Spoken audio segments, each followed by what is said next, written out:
So hey guys, welcome back to my YouTube channel. तो आज हम वीडियो बना रहे हैं इंडिया के स्कूल्स वर्सेस दुबई के स्कूल। मतलब कि ये आपस में ये नहीं है कि हाँ भाई मेरा स्कूल तेरा स्कूल, ये तो कंट्री के बाहर स्कूल की बात कर रहे हैं हम। इंडिया के स्कूल वर्सेस दुबई के स्कूल, देखते हैं क्या डिफरेंस होता है।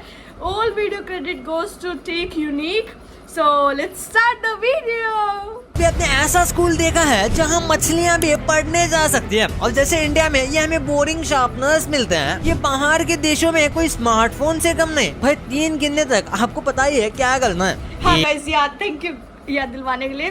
प्लीज लाइक शेयर सब्सक्राइब जरूर कर देना। ओके, 1 2 3 लाइक कर ही दिया होगा। तो स्टार्ट करते हैं। Number 1, uniforms. ऐसे स्कूल यूनिफॉर्म्स देखकर आप शॉक हो जाओगे। लगभग सारे इंडियन स्कूल्स में मैंडेटरी स्कूल यूनिफॉर्म्स हैं, जो सबके लिए सेम होते हैं। शर्ट विद शॉर्ट स्लीव्स और उसके साथ डार्क शूज होते हैं। साथ ही गर्ल्स सेम कलर की स्कर्ट और सूट सलवार भी पहन सकते हैं। लेकिन अलग अलग देशों की ड्रेस कुछ ऐसी दिखती है। इंग्लैंड में स्कूल ड्रेस कोड बहुत ज्यादा स्ट्रिक्ट है। जिनके स्कूल्स में सबसे पहले ब्लू कलर की ड्रेस हुआ करती थी, लेकिन आज सब स्कूल का अपना अलग कलर। मतलब कि पूरा जो स्कूल, मतलब पूरी कंट्री ब्लू पहनती थी। ये तो फायदा हो गया। अगर इंडिया में बाई चांस ऐसा होता ना भाई, जो इंडिया के बढ़ के ना एक दूसरे के स्कूल में चले जाते, मेरा भी लगता तो ड्रेस सेम होगी सबकी। ये एक बार बाई गॉड इंडिया में ऐसा हो जाए ना, बालक नेक्स्ट लेवल हो जाए कि जाओ ने जौन से स्कूल में जाना वहां चले जाओ। मतलब कि पूरी कंट्री के ड्रेस ब्लू, मतलब सेम थीम सेम कलर। आगे देखते हैं, शायद चेंज हो गया। दिख रही है वीडियो में रेड टाई और वो व्हाइट टी शर्ट और लोगो है। लेकिन एक स्कूल ने लड़कों को शॉर्ट्स पहनना तक अलाउड नहीं था, जिसके लिए वो प्रोटेस्ट करने के लिए वो स्कर्ट पहनकर आ गए।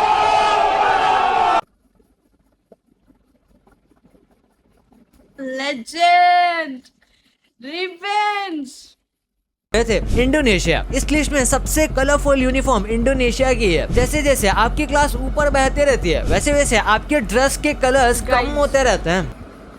ये तो भाई एक ट्रुथ है। मतलब कि जैसे जैसे आप मैच्योर होते जाते हो, आपकी ड्रेस क्या, आपकी लाइफ ही कलरलेस हो जाती है। ये तो ड्रेस है। नंबर 2, स्कूल्स में क्लिप की जरूरत हम सबको पड़ती है, अपने फाइल्स और इम्पोर्टेंट नोट्स के पेजेस को एक साथ रखने के लिए। ये वाली क्लिप तो वो जब हम जा ना बाजार में, वो नहीं होते ड्रेस के पीछे। मतलब कई बार देखे, जैसे मैं अपनी मम्मी के साथ शॉपिंग पे जाऊँ, कई बार जो ड्रेस नहीं होते वो पीछे से वो खुले होते हैं, वो डमीज क्या बोलते हैं उन्हें, वो इंसान से होते हैं, उन पे वो पीछे लगा देते हैं। ऐसी क्लिप मैंने वहां देखी है बस।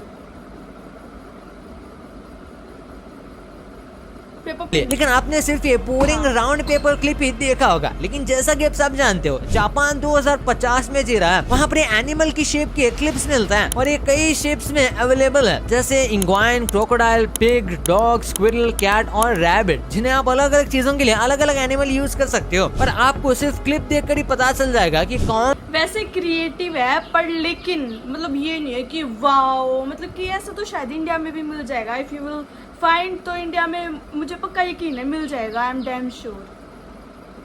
कौन सा पेज किस चीज का है ना। कूल। Number 3, eraser. आपके साथ एक ना एक बार ऐसा जरूर हुआ होगा कि आपके हाथ किसी वजह से गंदे होंगे, और आपने ऐसे हाथों से इरेजर को छू लिया, और आपका व्हाइट इरेजर, हाँ व्हाइट इरेजर है ना, वो काली हो जाती थी। पर पता हम क्या करते थे, जो हमारी स्कूल की पैंट होती थी या स्कर्ट होती थी ना, जो अभी आप पहनते हो उस हिसाब से समझ लो, उस पे ना वो रब करते रहते थे भाई, वो गोरी हो जाती थी। मतलब कि एक बात देखो, उसका एक काम है साफ करने का, खुद पेपर को साफ करते करते खुद गंदी हो जाती है। इरेजर की शक्ल आप पहचान में ही नहीं आ रही, या फिर जैसे हम इरेजर से कुछ एरिया इरेज करते हैं, तो वो ब्लैक हो जाया करती थी। लेकिन ओ ये तो वैसे लग रही है ना, वो लेड पेंसिल बोलते हैं उसे शायद। हाँ लेड पेंसिल बोलते हैं वैसे।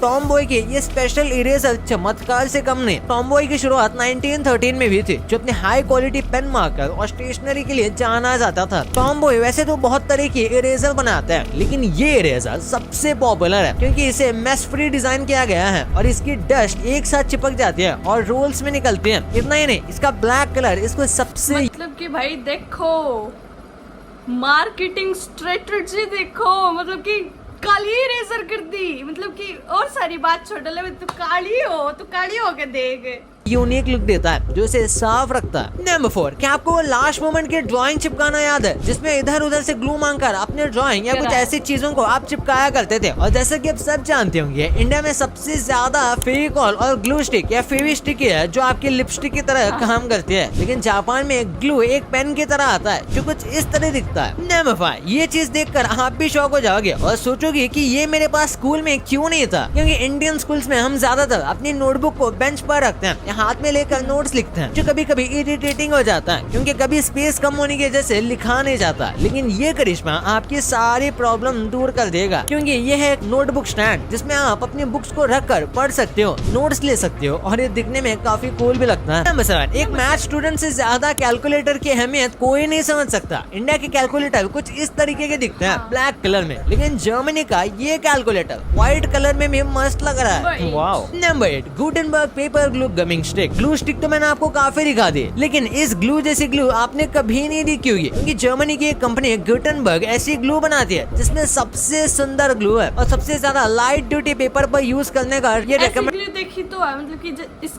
एज स्टेट की बात कर रही हूँ, जो ये नहीं आते 10-15 की ग्लू आती है, वो ऐसी लिक्विड स्टेट्स की होती है, मतलब वो इतनी अच्छे से चिपकाती नहीं है बाय द वे, पर लेकिन ऐसे दिखती है वो दिखने में। पर जैसे वो जिस हिसाब से जैसे हम वो नहीं आजकल हमारे वो आ रहे क्या बोलते हैं उसे, फ्लूइड जैसी वो होते हैं, टेप जैसा फ्लूइड आ रहा है आजकल, वैसे सा लग रहा है थोड़ा दिखने में। पर लेकिन ऐसी ग्लू आती है इंडिया में, वो अलग बात है, ये ब्रांड की है, वो लोकल है, पर सेम है स्टेट करते हैं। और सबसे ज्यादा उन लोगों के लिए बेहतर है जिन्हें केमिकल से एलर्जी है, क्योंकि ये सिर्फ पानी, ट्री गम और पोटैटो से नेचुरली बनाई गई है। ओह, that's creative.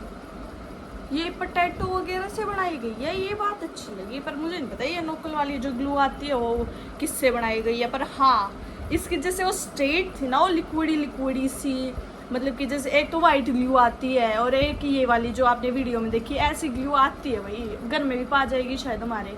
Number 9, Indian schools में शार्पनर मोस्टली इस तरह के दिखते हैं, लेकिन जर्मनी की ही एक कंपनी है डक्स जो 1908 से पेंसिल शार्पनर बना रही है। ये शार्पनर अपने साथ एक क्यूट लेदर केस में आता है, साथ ही इसमें 3 अलग अलग सेटिंग भी है, शार्प, मीडियम और राउंड। तो आपको जैसा मन चाहे आप पेंसिल को वैसे शार्प कर सकते हो, जबकि हमारे यहाँ तो कुछ ऐसे शार्पनर होते हैं पूरी पेंसिल ही खा जाते हैं, और जैसे ही पेंसिल की निब आने वाली होती है तभी निब टूट जाती है। कमेंट में जरूर बताना क्या आपके साथ भी ऐसा हुआ है। नंबर 11, आपको जापान में स्टेपलर कुछ ओरिगेमी ऐसे दिखते हैं, लेकिन एक जानवर जैसा दिखने वाला स्टेपलर तो रह ही गया जो कुछ इस तरीके का दिखता है। अब आप मुझे बताओ ये कैसा दिख रहा है? वेल, मैं अपनी बात बताऊं तो मुझे एक व्हेल जैसा दिख रहा है। ये स्टेपलर इटली से है, जो कि बहुत सालों से कोलोग्नोस मुंजीस शहर में बन रहा है, जो एक टाइम पर पूरे 16 पेजेस में स्टेपल कर सकता था। नंबर 12, नेक्स्ट ये जो आप स्क्रीन पर देख रहे हो, ये कोई बच्चे का खिलौना नहीं है, बल्कि ये एक high and luxury pencil sharpener है जिसे स्विट्जरलैंड में बनाया गया था। और जहाँ तक मैं एक बात बताओ, इतनी लग्जरी जो ये शार्पनर्स बना रहे हैं, इन्हें यूज कौन करता होगा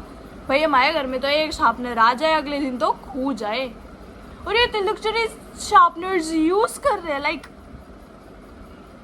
जानता हूँ स्विट्जरलैंड में कोई चीज सस्ती नहीं है। इस शार्पनर को बेस्ट मेटल से बहुत सॉलिड तरह से बनाया गया था, जिसके आपके बेटे पोते तक भी इसे यूज करेंगे तो भी इसका कुछ भी नहीं बिगड़ेगा। नंबर 13, हमारे यहाँ की टेप डिस्पेंसर कुछ इस तरीके के दिखाई देते हैं, जो काफी भारी भी होते हैं। और एक फन फैक्ट, इन्हें भारी बनाने के लिए इन्हें जानबूझकर अलग से भारी ईंट जैसी चीज डाली जाती है, जिससे ये टेप निकलते वक्त हिलता नहीं। लेकिन आज मैं आपको एक क्यूट सा टेप डिस्पेंसर दिखाने वाला हूँ, जिसे देखकर आपका भी दिल ललचाएगा, क्योंकि ये कोरिया से जो कुछ इस तरीके का दिखता है। Number 14, floating schools. आपके और बाकी दुनिया के स्कूल्स कुछ ऐसे दिखते हैं नॉर्मल बिल्डिंग्स की तरह, लेकिन आप बांग्लादेश में देखो तो वो आपको नहीं मिलेंगे, क्योंकि वहाँ के स्कूल कुछ ऐसे दिखाई देते हैं। बांग्लादेश का 70% से भी ज्यादा लैंड एरिया सी लेवल से 1 मीटर से भी कम ऊपर है, जहाँ पर काफी ज्यादा फ्लड्स पे आते हैं मॉनसून सीजन में, और हिमालयास के रेन से भी यहाँ पर बहुत फर्क पड़ता है। इन सब चीजों की वजह से लगभग हर साल 1/5 कंट्री बह जाता है फ्लड्स में। बांग्लादेश की पॉपुलेशन 165 मिलियन के करीब है, जिसमें से 32% लोग 15 साल के नीचे के हैं, मतलब लाखों सिर्फ बच्चे हैं जिनकी एजुकेशन फ्लड्स के टाइम पर खराब हो जाती है। इसलिए यहाँ के लोगों ने बहुत ही अमेजिंग आइडिया लाया, जो कि है आइडिया बहुत क्रिएटिव है, शिप में बैठ के बच्चों को पढ़ाने का। देखो मतलब कि क्या क्या चेंज पूरे वहाँ पे सी यूनिफॉर्म थी अमेरिका में शायद, और यहाँ पे बांग्लादेश में like literally schools are on the boat. Oh my God. और इटली के शार्पनर इतने एक्सपेंसिव, और मतलब कि यूज कौन करता होगा, लाइक आई डोंट नो। पर जो भी है लीव इट। अगर आपको ये वीडियो अच्छी लगी हो let me know in the comment box. Channel को लाइक शेयर सब्सक्राइब जरूर कर देना। I'll be back with next video tomorrow, so I'll see you soon. Bye.